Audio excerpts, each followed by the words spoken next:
하나님에게서 떠나버린 인생, 그 인생의 특징은 두려움이에요.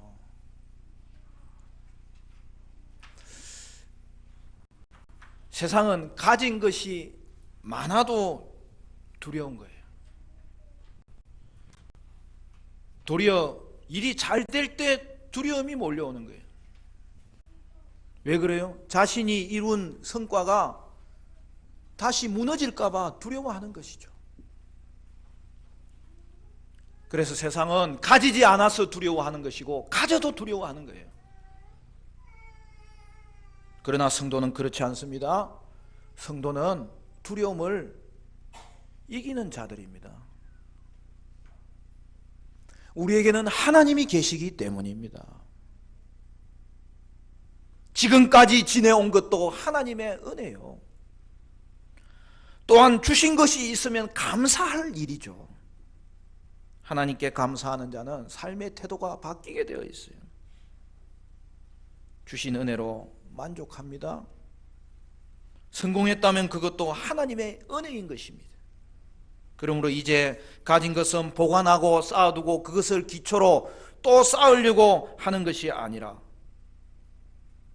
가진 것이 없을 때도 감사하고 성공했으면 두려워할 일이 아니라 더 감사하고, 그래서 이제는 가진 것이 내가 잘 되는 것이 아니라 사명이 되고 그것을 통하여 축복의 통로로 쓰임받는 복된 자리에 올라가는 것이 그리스도인의 삶인 것이죠. 이 안에 여러분의 삶은 두려움이 변화되어서 평강이 임하고 감사가 임하고 사명이 새로워지는 은혜가 있게 되시기를 바랍니다.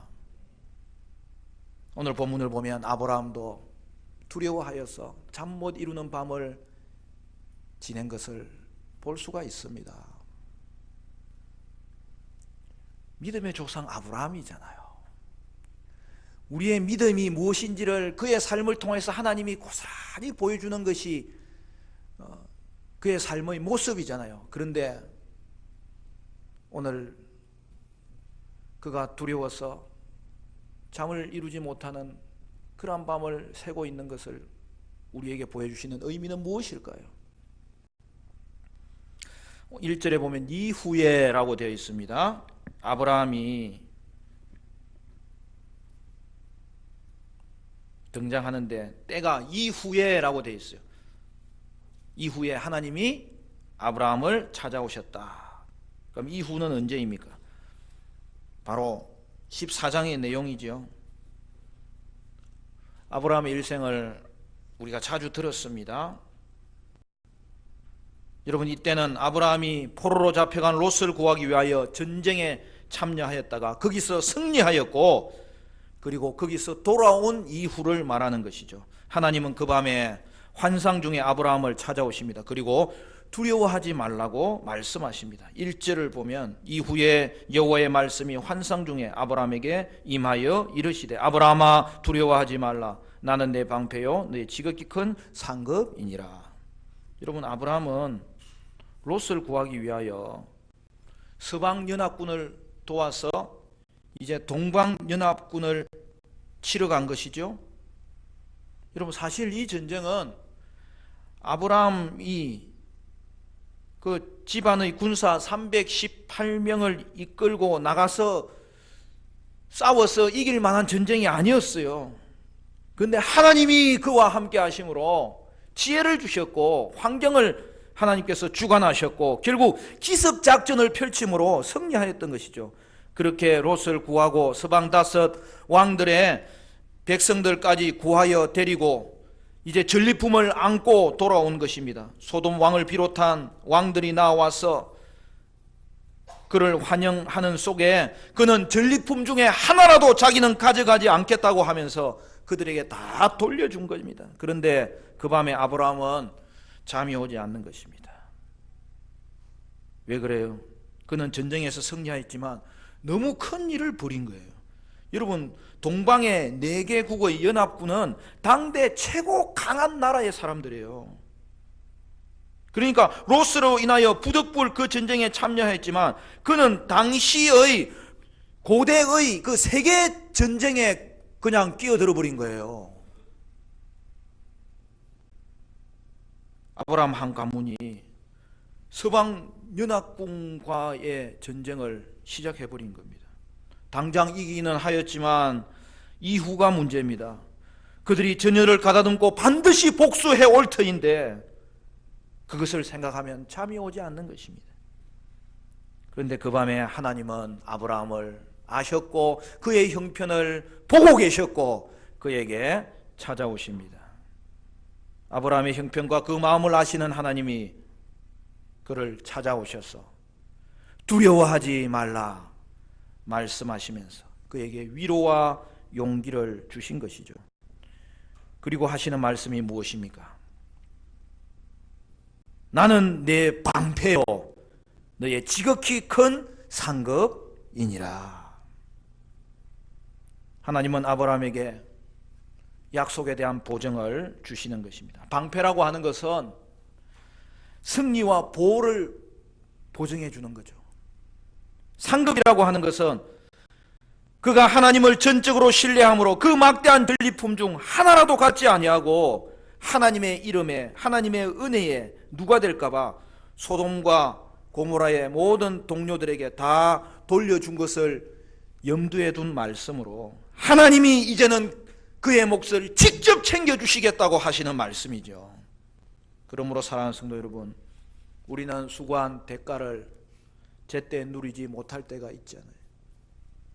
당장 우리의 안전을 지켜줄 자원이 부족할 때가 있잖아요. 그럴 때라도 우리에게는 늘 방패 되시고 상급 되시는 하나님이 계시다는 이 사실을 결코 잊지 않으시기를 바랍니다. 여기서 중요한 것은 하나님이 아브라함에게 내가 너의 상급이야 이렇게 말씀하신 거예요. 사랑하는 성도 여러분, 성도는 하나님으로부터 뭔가를 받는 것 이전에 하나님 자신이 상급이라는 거예요. 하나님이 우리와 함께 하신 그 자체가 상급이에요. 그것을 고백하는 것이 진정한 믿음인 거죠. 그러므로 인생이 소유해야 될 가장 중요한 것은 그 어떤 축복도 아니고 그 어떤 물질도 아니고 권세도 아니고 명예도 아니고 하나님 자신이라는 사실을 하나님이 가르쳐 주시고 아브라함은 고백하는 것이죠. 왜냐하면 하나님이 함께 하시면 그로 말미암아 모든 안전과 보호와 공급은 다 나오게 될 것이기 때문입니다. 그래서 믿음의 본질은 믿음의 대상에 있는 거예요. 우리는 우리의 믿음이 늘 작다고 고백하지만 근데 그것이 바른 고백이고 오늘 이 작은 믿음일지라도 크신 하나님을 알게 되었으므로 그 크신 하나님을 고백하고 그 크신 하나님을 바라볼 때에 거기에 진정한 믿음이 발동되는 것이죠. 우리는 아무리 작아도 괜찮아요. 도리어 우리의 작은 것이 하나님을 바라볼 수 있는 큰 그릇을 만들어요. 믿음의 본질은 믿음의 대상에 있는 거예요. 그것이 믿음의 특징이에요.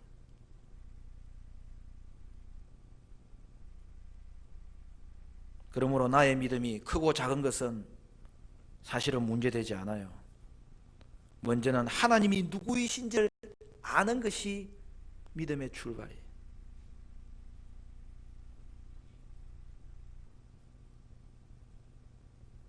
C.S. 루이스가 강조한 표현이 그거예요. 믿음은 대상의 문제라는 거예요. 내가 믿는 것이 중요한 것이 아니라 믿음의 대상이 누구이냐, 그리고 그걸 내가 아느냐, 그를 내가 믿느냐, 여기에서 믿음은 판가름 나는 거예요. 여러분, 믿음의 대상이 누구입니까? 우상이 아닙니다. 없어질 세상이 아닙니다. 자신의 한계에 갇혀있는 인간이 아닙니다. 우리가 믿으신 하나님이라고 이야기하잖아요. 그게 바로 이것을 말하는 거예요. 하나님은 믿으신 하나님, 믿을 만한 하나님. 가면 갈수록 그 하나님의 오묘하심과 놀라우심과 전능하심과 광대하심을 알게 되었기 때문에 그 하나님 앞에 우리는 무릎을 꿇게 되고 그 하나님 앞에 우리는 의지하게 되고 그 하나님을 바라게 됨으로 말미암아 우리의 믿음 생활이 시작되고 더 풍성하게 되는 것을 오늘 아브라함의 생애 가운데 하나님과 아브라함의 대화를 통해 가르쳐 주시는 것이죠. 우리는 하나님이 믿을 만한 분이시기 때문에 그를 믿어야 하고 또한 믿을 수 있고 계속하여 그분을 믿고 믿음으로 살아가게 되는 것이죠.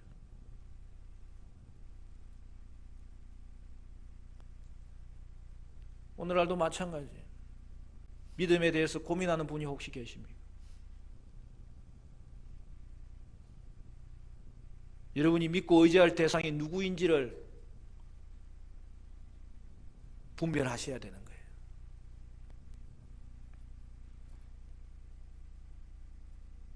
C.S. 루이스의 예를 오늘 우리 식으로 적용하면 이런 거죠. 여러분 공항에 갔는데 우리는 사전에 티켓 예약을 하고 가잖아요. 그렇지만은 가서 비행기를 고를 수 있다면 그거는 뭐 억만장자만 수 있는 일이겠죠. 그렇지만 그럴 수 있다면 갔는데 한쪽 비행기는 이제 만들어서 시험 비행하고 정말 보기에도 빛이 나고 엔진 소리가 지금 들려오는데 너무 경쾌하게 들려오는 그런 비행기가 있고 또 한쪽 비행기는 창문도 떨어졌고 날개도 조금 삐뚤은 것 같고 연한이 다 지나가지고 세워놓은 비행기에 그것을 선택하라고 기다리고 있을 때 여러분 어떤 비행기를 타시겠습니까? 당연히 새 비행기를 타겠죠. 그게 믿음이라는 거예요. 내가 불안한 비행기를 타고 나는 믿습니다. 내가 힘쓰고 애쓰는 것은 그 믿음의 본질이 아니라는 거예요. 믿음의 본질은 그 대상이 누구냐는 거예요.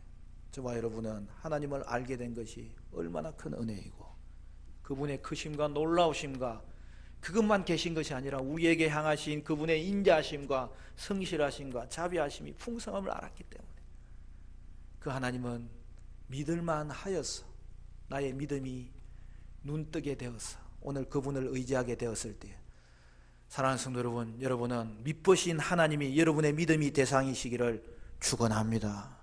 그 은혜의 자리에 머물 뿐만 아니라 계속적으로 믿으신 하나님이 도대체 어떻게 믿으신 하나님인지를 이 말씀 통하여 가르쳐 주셨음에 하나님을 아는 것이 여러분의 믿음이 자라나는 놀라운 계기가 되셔야 되는 거예요. 예수를 잘 믿는다는 것은 하나님을 얼만큼 아느냐에 달려있어요. 이에 아브라함은 자신을 찾아오신 하나님의 위로의 용기를 얻고 이제 자신의 솔직한 심정을 고백합니다. 자신에게 물질은 충분하니 자녀의 약속은 어떻게 되는 거냐고 말하는 거죠.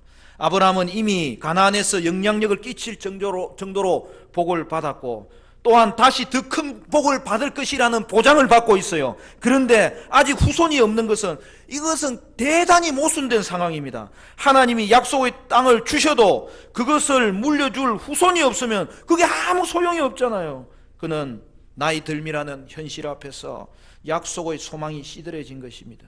그래서 그는 하나님만을 상급으로 믿는 견고한 믿음을 가졌지만 눈에 보이는 대책이 더 실제적인 처방인 것처럼 보여서 충성된 종인 엘리에셀을 상속자로 삼겠다고 말하는 것이죠.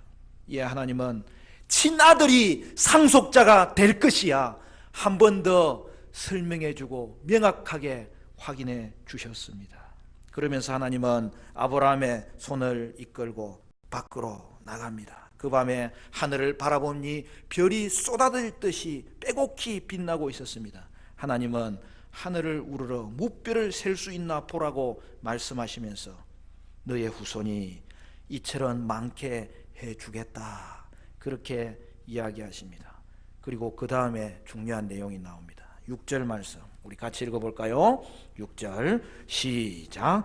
아브라함이 여호와를 믿으니 여호와께서 이를 그의 의로 여기시고 아브라함은 하나님을 믿습니다 이렇게 고백하고 하나님은 그 고백을 들으시고 그것을 의롭게 여기시사 그를 구원 백성으로 인쳐주시는 것입니다.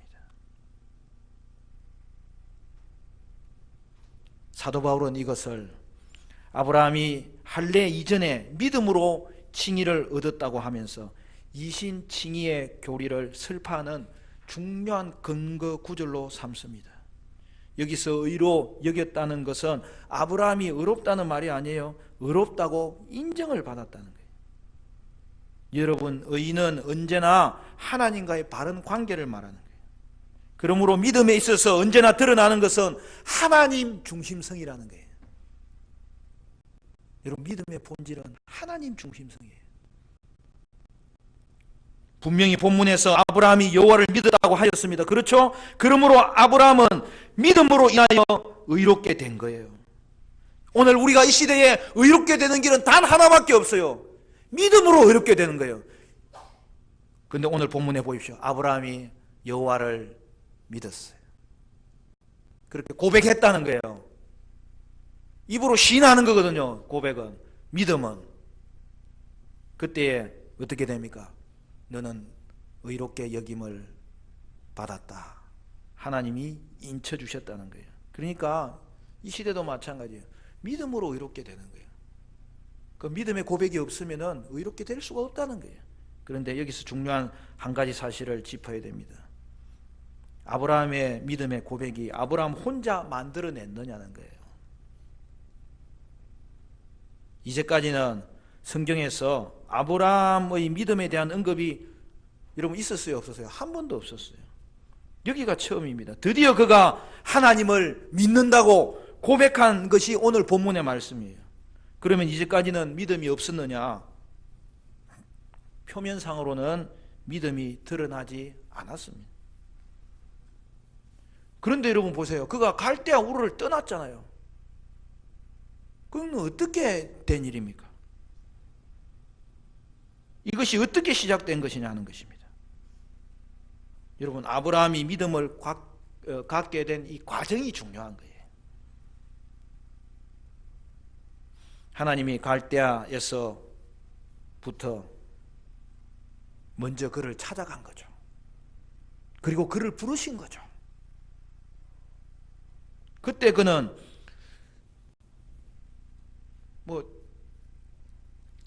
자다가 환상을 봤을 것 같아요. 누군가 나타났어요. 그 신을 누구라고 생각했어요? 자기가 우상 만들던 사람 아니에요. 우상 중에 하나가 나타난 걸로 생각했어요.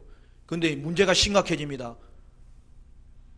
말을 하는 거예요. 아브라함아, 너는 너의 친척 본토 아비 집을 떠나 이 갈대아 우르를 출발하여서 가나안 땅으로 들어가라. 그러니까 여러분, 자기가 아는 우상은 자기가 만든 신이고 말 못하는 신이고 움직이지 못하는 신인데, 그 밤에 만난 그 신은 우상과 다른 신이에요. 살아있고 말씀하는 인격적인 그 하나님을 만난 거죠. 바로 그때에 그 만남 가운데 믿음이 싹 튼 거죠. 아브라함은 그 말할 수 없는 근위 앞에 순종하지 않으면 안 된다는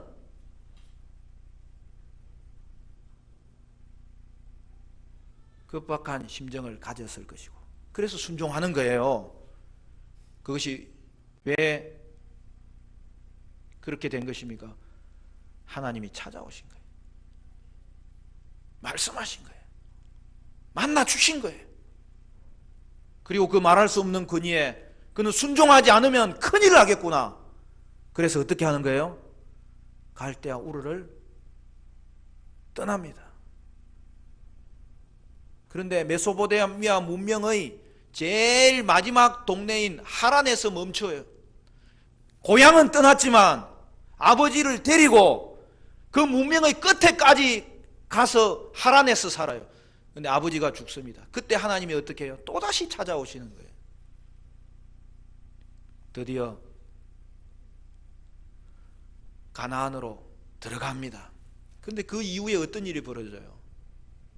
그는 남방으로 가다가 흉년이 들었을 때에 하나님을 신뢰하지 못하고 애굽으로 넘어가서 큰 위기에 봉착하지 않습니까? 그러나 그 위기 가운데 하나님이 보호하시고, 그리고 이번에 이 큰 위기 가운데서도 하나님이 찾아오셔서 내가 너를 보호하겠다고 약속하여 주셨던 것이죠. 그리고 의심하는 아브라함에게 시청각 자료를 보여주셔서 저 하늘의 무뼈를 보라, 셀 수 있니? 그러나 그만큼 너의 자손을 주리라. 그에게 친아들을 주시고 그의 후손이 많게 될 것을 약속하셨을 때 어떤 일이 벌어집니까? 드디어 하나님, 저는 주님을 믿습니다. 그렇게 고백했다는 거예요. 오늘 말씀은 정확히 이 부분을 이야기하는 거예요. 그러므로 여러분, 아브라함의 믿음은 하나님이 그를 신실하게 이끌어 오신 결과입니다. 그런데 오늘날도 동일하게 하나님은 저와 여러분에게 찾아오신 하나님이시고, 하나님의 말씀을 심어 주었을 때 인간의 생각으로는 변하지 않는 우리의 모든 고집들이, 죄악들이 이 말씀 앞에 샅샅이 드러나서 그 말씀이 우리를 비추는 거예요. 그런데 그때 주님 앞에 순종하면 좋을 텐데 우리는 순종하는 자가 아니에요. 그럼에도 불구하고 하나님은 저와 여러분을 이끄시고 또 이끄시고 또 이끄시고 여기까지 여러분을 이끄심으로 여러분의 믿음은 하나님이 키워오십니다. 그런데 우리에게 필요한 건 뭐예요? 이제는 우리가 고백해야 되는 거예요. 아브라함처럼 나는 주님을 믿습니다. 왜? 믿음으로만 구원을 받기 때문에. 그러나 그 믿음은 하나님이 함께하는 믿음이기 때문에 우리는 그 고백에 이를 수 있고 이미 이르렀고 지금도 그 고백을 생각할 때마다 믿음의 본질은 하나님 중심성이구나, 그것을 아브라함의 생애를 통해서 우리는 확인하지 않을 수 없는 것이고, 사실은 그것이 성경의 모든 복음의 요체가 되는 것입니다.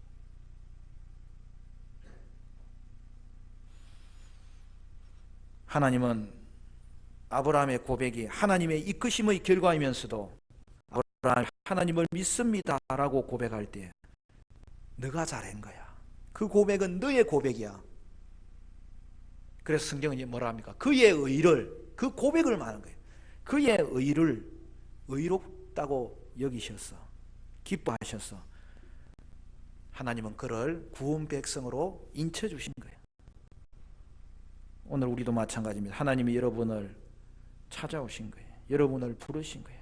그래서 우리는 눈을 떴어요. 실패 가운데도 여기까지 보호하셨고 내 생명 붙잡아 주신 이유는 믿음으로 의롭게 된 구원 백성 되라고. 하나님은 오늘 이 시간까지 믿음의 과정 가운데 역사하셨던 것입니다. 그래서 우리도 이제는 그 하나님을 알게 되어서 나는 주님을 믿습니다, 믿음의 고백을 하게 될 때에 동일하게 저와 여러분에게는 하나님 자녀되는 하나님의 인쳐주심이 나타나게 될 줄로 믿습니다. 그런데 하나님은 여러분의 고백을 여러분이 잘했다고 칭찬하시며 여러분의 그 믿음을 귀하게 여기셔서 오늘 그 믿음 위에 생명을 얹어주시고 하나님과의 관계의 회복을 얹어주시고 하나님 자녀되는 권세를 얹어주시고 예수님과 저 붙임되어서 이제는 끊어지지 않도록 오늘 저와 여러분과 함께 하심이 믿음의 여정인 것이죠. 그래서 구원은 은혜고 믿음은 선물입니다. 우리의 구원은 패역한 우리를 여기까지 도우신 하나님의 손길의 결과라는 것이죠. 우리는 하나님이 하셨다고 고백하고 하나님은 우리 보고 내 믿음이 크도다고 하나님은 우리를 인정해 주시고 그를 찾는 자들을 그의 품에 안아 주시는 것입니다. 오늘 우리의 믿음도 하나님이 부르시고 여기까지 인도하신 결과입니다. 그럼에도 불구하고 하나님은 우리에게 믿음의 고백을 요구하십니다. 믿음의 고백을 통하여서 그것을 통하여서만 의롭게 되기 때문에 오늘 이 시간 여러분이 믿음의 고백의 주인공이 되셔야 되고 그 믿음으로 반드시 의롭게 되는 이 자리에 올라서야 되는 것입니다. 그래서 믿음의 본질은 믿음의 대상이 중요한 거예요. 하나님이 누구이신지를 아는 것이 중요합니다. 그리고 믿음의 출발은 우리가 아니라 하나님이라는 거예요. 그러므로 믿음의 본질은 하나님 중심성이에요. 오늘 저와 여러분이 믿음의 본질을 다시 한 번 더 정돈하는 것이 얼마나 큰 은혜인지, 그리고 한 가지, 하나님 중심성은 언제나 그리스도 중심성과 연결되어 있는 거예요. 여러분, 믿음은 대상이 중요하다고 했어요. 하나님이 누구인지를 아는 거예요. 그런데 동일하게 하나님이 누구인지를 알면 내가 누구인지를 아는 거예요. 여러분, 내가 누구입니까? 예수님 의지하지 않고서는 멸망당할 수밖에 없는 연약한 자요, 패역한 자요, 죄인임을 아는 것입니다. 그것의 해결책이 무엇이에요? 나는 죄인일지라도 내 죄를 담당하신 그리스도가 계시니 내가 그를 의지하면 구원받게 될 것이다. 오늘 그 사실이, 그 복음이 우리에게 다가오는 것이죠. 그러므로 믿음은 자신의 죄인됨을 고백하고 예수님을 구주로 의지하는 것, 거기서 믿음의 역사가 일어나는 것입니다.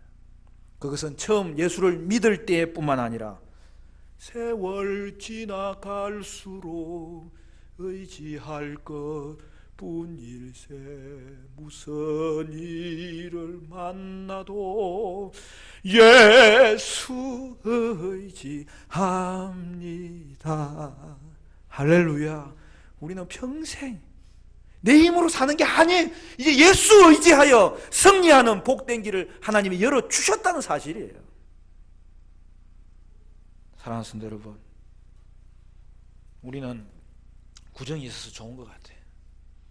신정에 한번 다짐해도 흐트러진 거 구정에 한번 다짐하면 되잖아요. 오늘 우리의 믿음을 다시 점검합시다. 그리고 믿음의 삶이 무엇인지를 다시 한번 더 정돈합시다.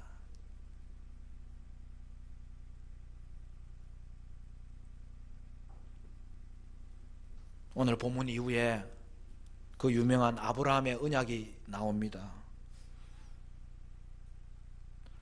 하나님은 그의 약속을 우리와 함께 나누시고 그 약속을 우리에게 이루신다는 것을 표현하는 방식으로 언약이라는 제도를 주셨어요. 그래서 언약은 언제든지 은혜의 언약이에요. 새 언약의 그림자예요.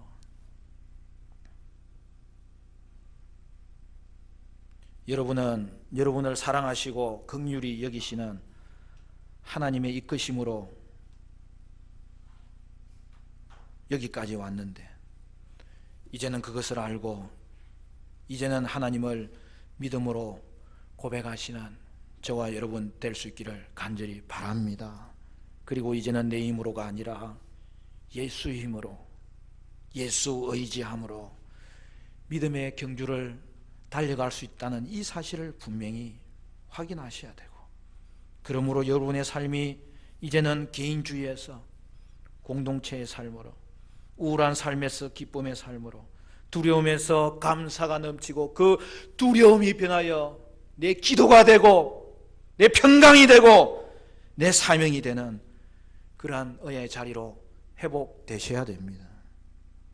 세례 요한처럼 나는 새하나 예수는 높임받는 것, 여러분 바울처럼 그 사람은 후패하나 속 사람은 날로 새로워지는 것, 그것이 성도의 삶의 비결이고 승리의 비결이에요. 이제 여러분은 하나님과의 싸움에서 반드시 져야 되는 거예요. 그리하여 여러분의 삶이 하나님의 형상이 드러나는 복된 삶이 되어야 되는 거예요. 말씀을 맺겠습니다. 사랑하는 성도 여러분, 저와 여러분은 질그릇 속에 부활을 가진 믿음의 사람이 되었음에 약함에도 불구하고 예수 의지함으로 여러분의 삶에 예수가 종기게 되는 은혜의 삶, 평강의 삶, 감사의 삶, 사명의 삶이 이 안에도 풍성하게 일어나기를 주님의 이름으로 축원합니다.